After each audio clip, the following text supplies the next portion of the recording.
बोले सो निहाल। सत श्री अकाल। ऐसे बोला जाता है।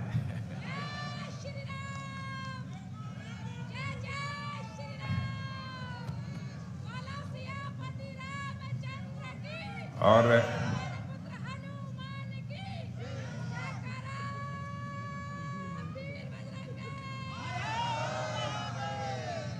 उत्तराखंड के बहुत ही गतिशील व्यक्तित्व के धनी श्री पुष्कर सिंह जी धामी मुख्यमंत्री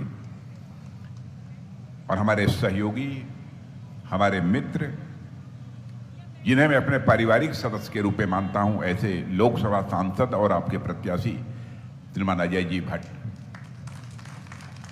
जिलाध्यक्ष श्री गुंजन सुखीजा, विधायक काशीपुर।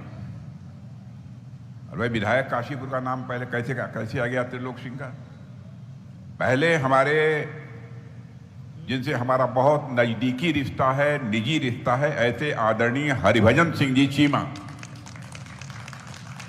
उसके बाद आएंगे त्रिलोक सिंह जी चीमा, श्री खिलेंद्र चौधरी जी प्रदेश महामंत्री, और हमारे पूर्व सांसद, हमारे मित्र बल्लाजी पाशी, तरुण बंसल जी, इस रैली के संयोजक, और इस कार्यक्रम में उपस्थित मेरे सभी सम्मानित बहनों एवं भाइयों।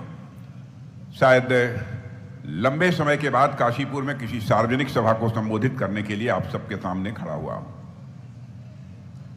आपने बहुत ही गर्मजोशी के साथ स्वागत किया है,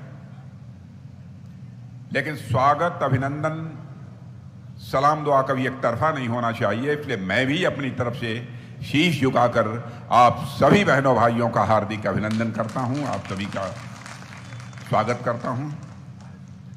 और देवभूमि उत्तराखंड में हूं, देवभूमि उत्तराखंड को भी मैं नमन करता हूं।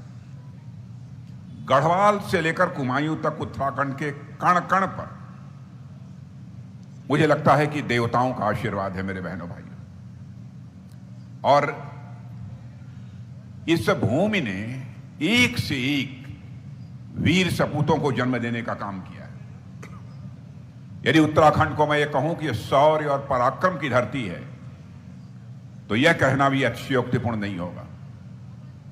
उत्तराखंड क्षेत्रफल की दृष्टि से, जनसंख्या की दृष्टि से छोटा राज्य हो सकता है, लेकिन बहनों भाइयों, बड़ी संख्या में भारत की सीमाओं की रक्षा करने वाले सैनिक यदि कहीं से निकलते हैं तो इसी उत्तराखंड की धरती से निकलते हैं। हम लोग रक्षा मंत्री हैं, हमारे अजय भट्ट जी हैं, हम दोनों लोग काम करते हैं, मिलकर काम करते हैं। बहनों भाइयों, हम लोग हों या हमारे प्रधानमंत्री जी, हमारे सैनिकों के प्रति उनके मन में एक बेहद सम्मान। मुझे याद है कि 2013-14 में मैं पार्टी का राष्ट्रीय अध्यक्ष था और वह प्रधानमंत्री पद के उम्मीदवार थे। हरियाणा की एक सार्वजनिक सभा को संबोधित करने जा रहे थे, तो उन्होंने बताया कि अध्यक्ष जी मैं जा रहा हूं और आज पूर्व सैनिकों के लिए 1 रैंक 1 पेंशन की घोषणा मैं करूंगा। और बहनों भाइयों, उन्होंने घोषणा कर दी और प्रधानमंत्री बनने के साथ ही पूर्व सैनिकों के लिए 1 रैंक 1 पेंशन की व्यवस्था लागू कर दी। जबकि कांग्रेस पार्टी बार बार यह आश्वासन देती रही पूर्व सैनिकों को, और लगभग 25-30 वर्षों से लगातार आश्वासन देती रही, लेकिन उस काम को नहीं कर पाई। हर बार जब बजट पेश होता था 500 करोड़ रुपए का प्रोविजन कर देते थे,